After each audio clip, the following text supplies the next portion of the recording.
People are gathering at the National Mall in Washington, D.C. for a rally to support Israel. Organizers say the event will support the release of hostages that have been abducted, and they're also hoping it raises awareness regarding the recent increase of anti-Semitism in the U.S. Joining us now is Jonathan Harounoff, Director of Communications for Jinsa. It's the Jewish Institute for National Security of America. Thanks for being with us ahead of this massive rally.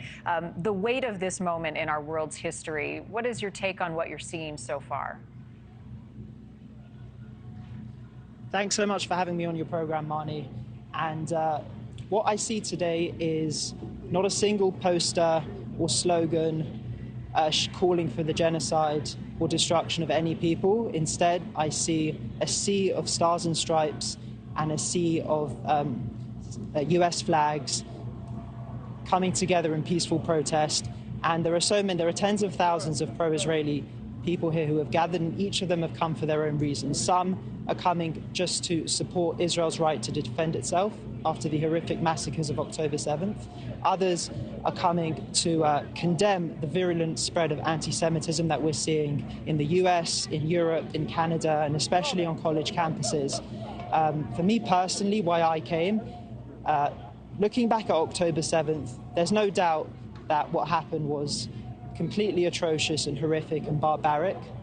But to me, I don't think what Hamas did was particularly surprising. All you have to do is look at Article 7 of the Hamas Charter, and you see that their genocidal intentions are very clear.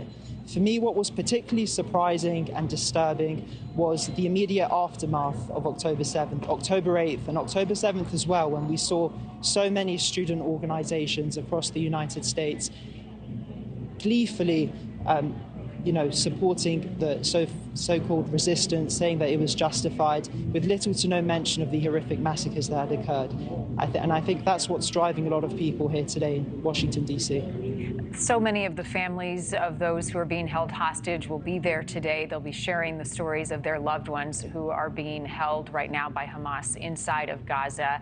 How are people feeling about talks of a ceasefire and the possibility of an exchange for some of these hostages at such a difficult time? Sure. So from what I can see here, a lot of the protesters, the people who've come to the rally and the families of the hostages, everyone here is extremely peaceful. No one wants continued war. But you have to ask, what does a ceasefire actually mean? If it meant a cessation of hostilities, where both sides would lay down their arms and there would be no more bloodshed, I think everyone would support that. But the reality is that that's not what would happen. What would happen is, if Israel agreed to a ceasefire, a complete ceasefire, that would just give Hamas time to restore its ammunition and plan another October 7th, and October 7th 2.0 that it's explicitly said it would do over and over again. So, support for an actual ceasefire, I suspect, is there, but not a ceasefire with an organization like Hamas.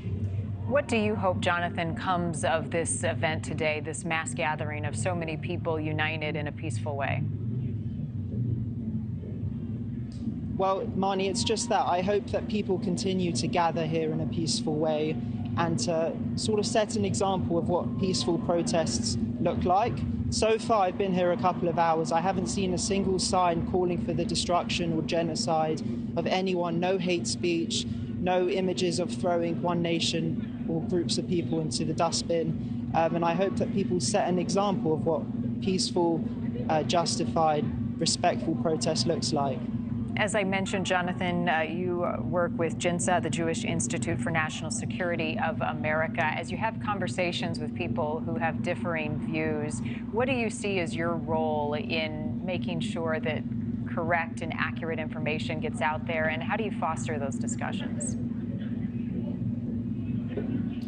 Well, alongside my role as the Director of Communications at Jinsa, I've also got a background in journalism. So, sticking to the facts is extremely important to me. And at Jinsa, we produce daily reports that are thoroughly fact-checked about what's going on in the region. We have a whole network of experts that we can use, and fact-driven policy work is extremely important to Jinsa, and it's something that we'll continue to do as this conflict develops. Thank you for watching. Go to newsnationnow.com to find NewsNation on your television provider. And don't forget to click the red subscribe button below to get more of NewsNation's fact-driven, unbiased coverage.